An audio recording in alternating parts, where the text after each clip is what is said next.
Uganda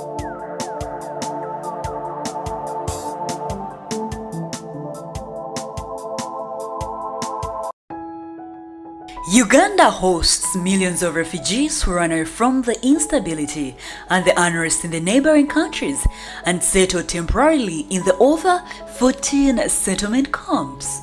However, some of the refugees who trekked into the country in the early 90s joined Ugandan families and became fully integrated as family members. This is the story of 34-year-old Pauline Elizabeth Mukadanga, popularly known as Maama City in Kampala, who lost her parents during the Rwandan genocide at the age of 9.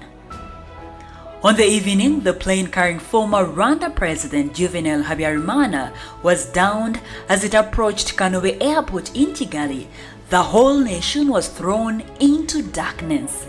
The death of the president sparked off a killing spree that saw nearly 1 million people killed. Children were either hacked to death or left as orphans. Those who escaped by sheer luck were forced to live in the wilderness among decomposing bodies or to trek hundreds of kilometers looking for safety. Mukadanga, with a group of Rwandans, found her way into Uganda in 1994 and somehow landed in a family of Bizimungu Stanislas and Dorothy Mujawamalia in Lugazi, Buyukwe district. Mukadanga's life in Uganda started as a search for water, food and shelter, which eventually graduated to becoming mother of the capital city's street families. Naye nga mbeebaza nti babeera abazadde abalungi wadde nga tebalinawo ssente naye baali balungi mu parenting.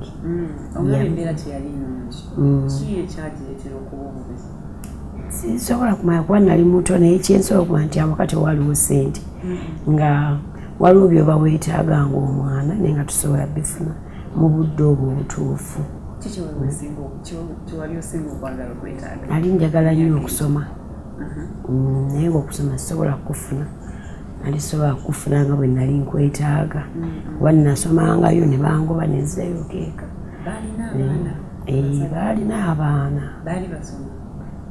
Ffenna era embeera y'okusoma kwaffe yali nga yeeyo kuba sisobola kugamba nti balina sosolizimu nti oba bansosolako nti twali ffenna nga yembeera y'awaka naye nga awaka twalina omukwano mungi wadde nga tewalingawo ssente na buli kimu tukikolera wamu that nti twayokyanga ne ku manda ne tutwala mu tawuni y'e Kawulu Lugazi tawuni ne tutunda tulabe nga tusobola okweyimirizaawo naye nga tukikola ne bazadde baffe.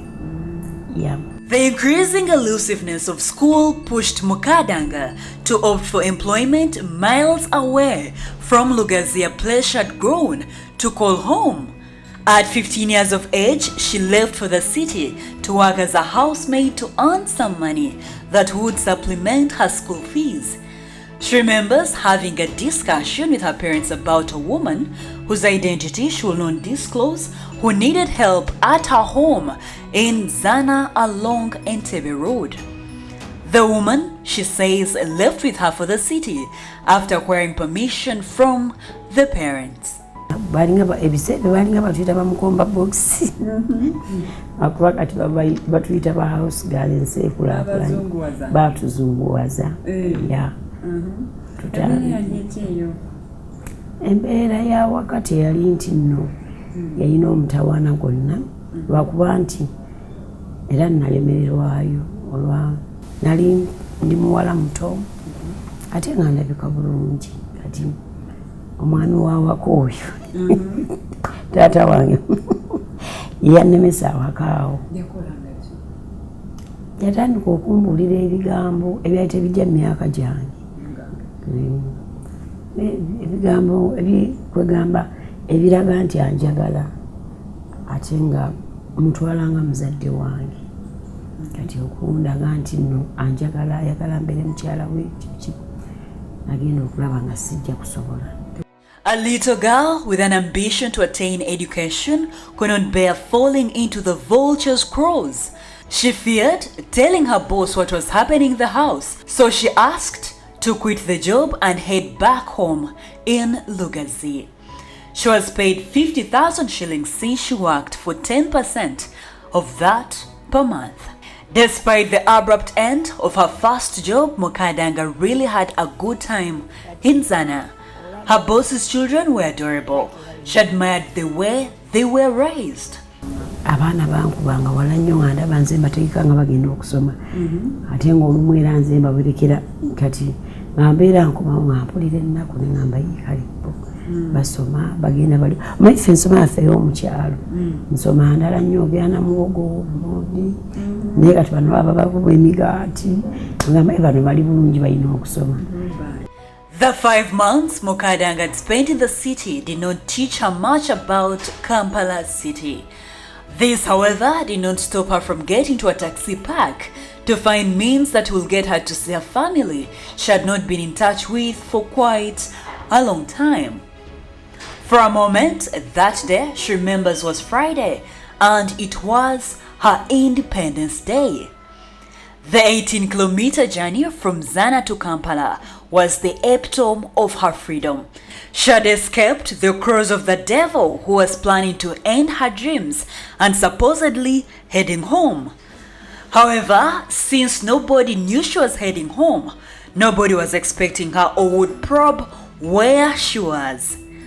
Little did she know that this freedom was taking her straight to a new life of uncertainty and hustling for survival on the Kampala streets.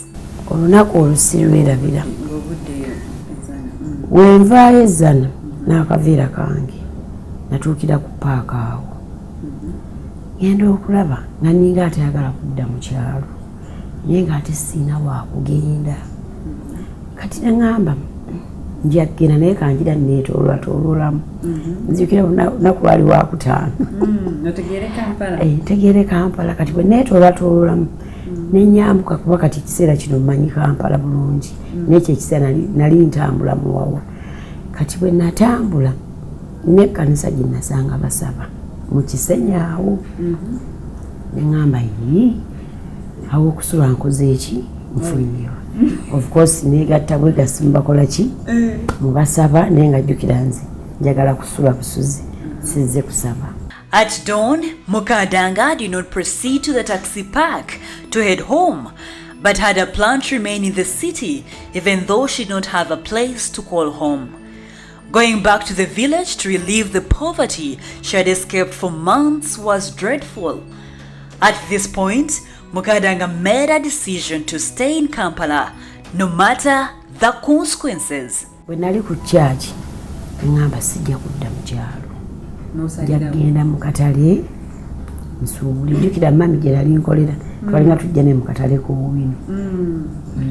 Kyogamba wagenda mu church Katonda nayogera naawe oba yayogera nange simanyi okuba nga yayogera nange kubanga obugumu bwe nayina nange nabutya myaka 15 nosalawo siddayo waka sidda kyalo ŋŋaanyi todda Lugazi ngenda beera site kyalo nkiŋŋaanyi bwe nti bwe natandika. Through her laugh, as she says these words portray a brave young Ugandan soul who has lived it and had it all at a very young age. She surely was not ready to back down. Remember, her dream was to go back to school. Did this ever become a priority after making such a difficult decision? Was Mukadanga brave enough to live on the city streets at just 15 years? We explore these possibilities in the second part of A Child Who Fled Genocide for a Source of Hope but ended on Kampala streets. I am Rothy Naseje reporting for New Vision TV.